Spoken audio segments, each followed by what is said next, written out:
I know, I'm aware of my faults, I know I screwed up. She and I had something beautiful. She is still the love of my life. We were together for 10 years, 2 dating and 8 married, but I made a huge mistake and cheated on her. It was just once, just one damn time. Somehow she found out. I never knew how because I haven't been able to talk to her since then. I guess she found something on my phone. I came home that afternoon as usual and everything felt weird. The house felt emptier. I quickly realized that her things were gone. I panicked. I started calling her over and over, but her phone didn't even ring. Suddenly I saw some papers on the table. She was divorcing me. Under the divorce papers, there was a note that said, "This is what you do with cheaters." That was the last thing I got from her, 2 years ago now. Of course I called the contact information for her lawyer, who has been the only bridge between us. But he just told me that he was her legal representative and that she didn't want to see me. I fought, I got angry, but in the end her lawyer just told me that it would be better if I got my own lawyer. I didn't want to. I absolutely refused to accept that 10 years of relationship would end like this. I know I have failed, but I always wanted to fix it. I know that if she gave me the chance, I could make that sweet and special girl I met more than 10 years ago fall in love with me again.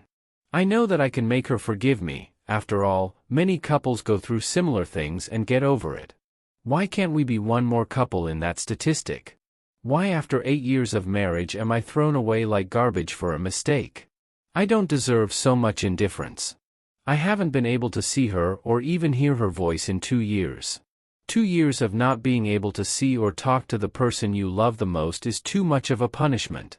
This situation has destroyed me emotionally, mentally, and even physically. I ended up consuming an unhealthy amount of alcohol, weeks of barely eating, not sleeping. I was a zombie for months. I was just functioning on automatic. I wanted to die, but I couldn't let myself die because I always held on to hope that she would come back. My therapist says it's really hard when you can't get closure from a relationship because your mind can't process that the relationship is over, so you're always thinking that person will knock on the door or that you'll wake up from sleep and they'll be there by your side. The divorce was finalized over a year ago. I'll be honest, I didn't make it easy. I didn't want to get divorced and I still don't understand how we can be divorced. I asked for couples therapy, but she refused. I know from my lawyer that her lawyer advised her to go at least once or twice. But she refused. It took quite a while, but finally the divorce happened. I can't even describe the feeling. I felt and still feel like if a piece of me had been cut out. I know I hurt her, I know I failed, but I think we all deserve a second chance. When I couldn't take the pain anymore, I decided to start therapy. My therapist doesn't give me advice to get her back. He only focuses on me moving on with my life, encouraging me to meet new people and go out on dates, but I don't want to. At this point I'm not even interested in sex anymore. A few days ago something happened that completely shattered me. I was having a few beers with my friend at my house, let's call him Nick. We were both pretty drunk. I started talking about my wife. And he said to me, "You should put more effort into getting over her. She's over you and is happy having a life away from you. You should do the same. You can't live in this self-pity all your life." Something in his words hit me, but not in the way he expected. He spoke with a lot of confidence that my wife is over me and is happy now. How does he know that? At this point, I got angry and started pressuring him to talk. He refused. I pressed as hard as I could. I cried. I begged him to tell me if he knew something. I needed to know something about her. Until he finally told me, his wife has been in contact with my wife for the last year.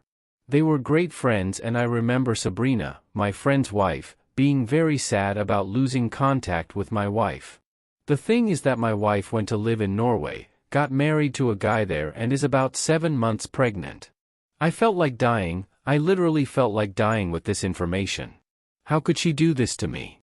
How could it be that while I was crying, getting drunk, missing her and wanting to die every day, she was happily on the other side of the world, getting married, fucking and getting pregnant by another guy?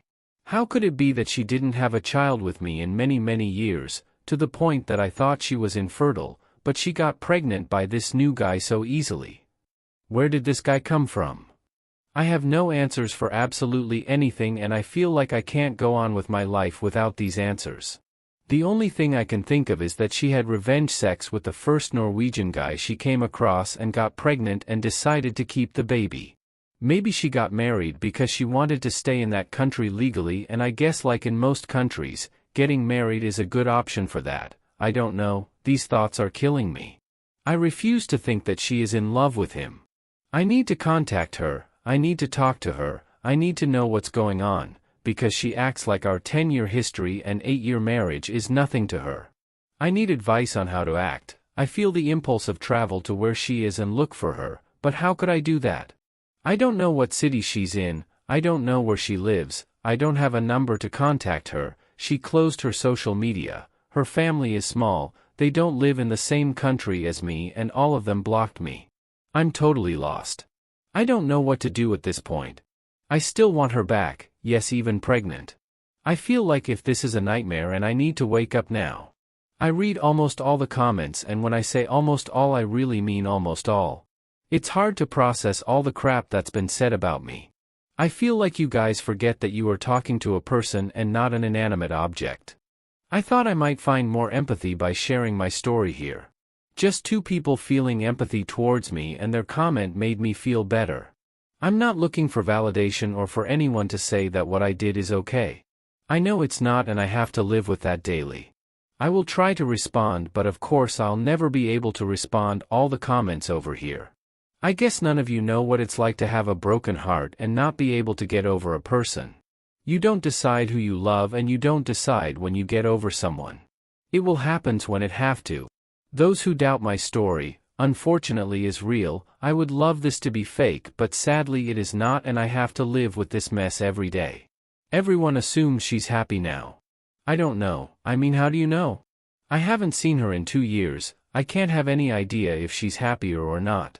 Being pregnant, it doesn't necessarily means happiness, and being married either. We don't really know the circumstances of this marriage.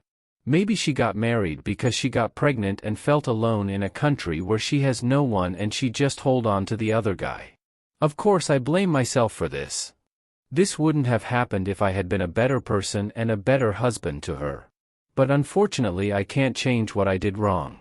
The only thing I could do is try to make it up to her, but how do you make it up to someone who doesn't want to give you the chance to do so?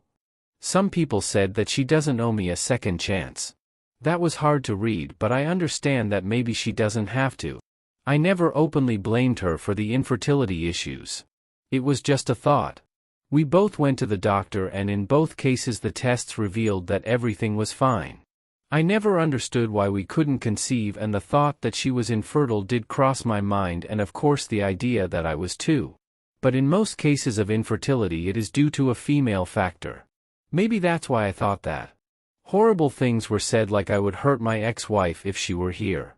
I never physically hurt her, and I never will. I am not an abusive person. I am not a monster. I know it's hard to empathize with me. I know I screwed up. I know I hurt her way beyond what I can say. But I am not a monster or a narcissist. Some people said that I never loved her, otherwise I wouldn't have cheated on her. This statement doesn't seem fair to me. You think you can kidnap the concept of love and tell another person what his real feelings are? You think you are inside my head or heart?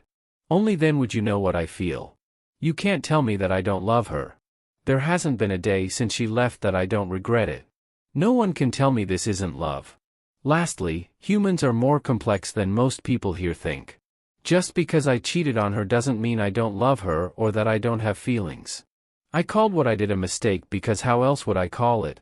I thought part of accepting blame is accepting that was my mistake. But everyone here take those words as if I trying to twist the situation when that's not the case. You've completely twisted my words.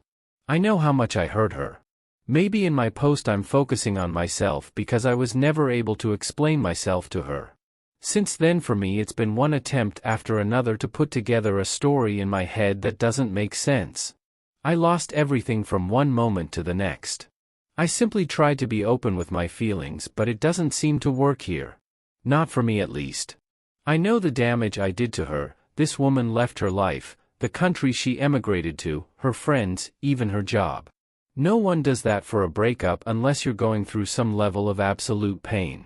I understand that, I can see and feel the pain I put her through, and that makes me feel even more guilty. Honestly, I'm going to respond to some comments below and then log off of Reddit for a couple's days until I feel in a better place. 2 days later. These days have been very strange. At times I feel numb and at others desperate. A lot of things have happened. I want to start by answering something and then I will update. Some people asked why Norway? I don't know exactly, but she is a polyglot. She speaks 6 languages. Many of these languages are connected to cultures that she always liked. Norwegian is just one of them. She has always been interested in Norwegian culture. She has been there before, but she is also interested in other cultures and speaks other languages, so for me that was never an indicator that she might have gone to this country. Regarding the update, the first thing I will say is that the post reached some people in my circle. Sabrina's sister is on Reddit. She knows the story and realized it was me. She told Sabrina. Sabrina is angry at Nick for revealing information. Nick is angry at me for posting on Reddit and because he says I pressured him to talk. I am angry at both of them for being two a-holes who watched me suffer for 2 years and decided not to help me. They didn't care about my marriage. Why should I care about their marriage? Sabrina could have given me my ex-wife phone number a long time ago, but she decided to prioritize her friendship with my ex instead of helping 2 friends mend their marriage. Meanwhile, no one cared about my feelings. I'm done with them at this point. Regarding to my ex-wife, I've been thinking a lot. She can't just disappear. I convinced myself that if I searched hard enough I could find something related to her. I follow some of her relatives from a fake Instagram account, but I never found anything related to her. I searched a lot, really a lot, and found a name that I had seen before, but that hadn't caught my attention until then. It was a lady with a name that is not typical in the United States or my wife's country. She is not American, and a very strange last name. I went to her Instagram profile and she had no pictures or anything, just a small profile picture that you can barely see. I decided to look her up on Facebook and found the same lady with the same profile picture. Only her Facebook profile is quite open. She is indeed a lady from Norway. I checked everything I could on this profile. I was convinced that it had something to do with my wife. How else would a relative of hers have this woman in their friends? I saw a lot of pictures, people, plants, mountains, gardens, lakes, flowers, typical things that an older lady posts, until I came across a picture where my ex was dressed as a bride hugging a guy. I had to translate the text. The lady was congratulating her son on his wedding. There were a few more pictures, not many. There were even some members of my ex's family in the wedding pictures. The dates of the pictures were from a year ago. A year ago she married this guy. I don't understand, how could it happen so fast? When did she meet him? I honestly thought she got married after she got pregnant, not before. This baffles me even more. After that I found another picture. It was a group picture and she was far away, but of course I recognized her. The same guy was with his hands on her shoulders, hugging her. This picture was from February 2023. To be clear, she left in May 2022. How is she with someone in February 2023? Only 9 months and she's already in a stable enough relationship that he's introduced her to his family? What the hell is going on here? I feel like I have even more questions in my head now. I know I shouldn't be upset, but I am. I know I lost her because I was an idiot, but it's hard to get this feeling out of my head right now. Anyways, for those who had imagined this fantasy that my ex is with some kind of Norwegian Chris Hemsworth, let me tell you, it's not like that. This guy is too tall, too blonde, too pale, hair too long and kind of chunky, to be honest. He looks more like the old cartoon of Vikings and is definitely not a Chris Hemsworth. I managed to find his FB profile, but he has almost nothing there. His profile says he's an engineer. An engineer who wears metal band t-shirts at 38. I don't know how to take this because I'm an engineer myself, just in a different field. Why would she look for a man with the same profession as me? My wife has always liked heavy metal, which I always found nasty, but I never complained. After all, your partner doesn't have to have the same musical tastes as you. I mention this because maybe that was the way they connected. She used to connect easily with people who liked the same type of music. I don't know, but I honestly look at it and think, where did she get this guy from? I meant he can definitely do better than this. The pregnancy thing still messes with my head. I try not to think about it. I can't understand it. I'm not infertile like the comments suggest. I've been to the doctor and I know I'm not. But God, it kills me to think that she's going to have another man's child. I don't get it. I feel like this is beyond anything I ever imagined. And no, I'm not going to go to Norway.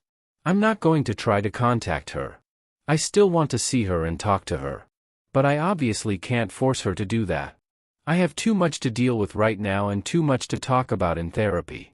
If by any chance this post reaches my ex, I want you to know that I still love you. You know where to contact me.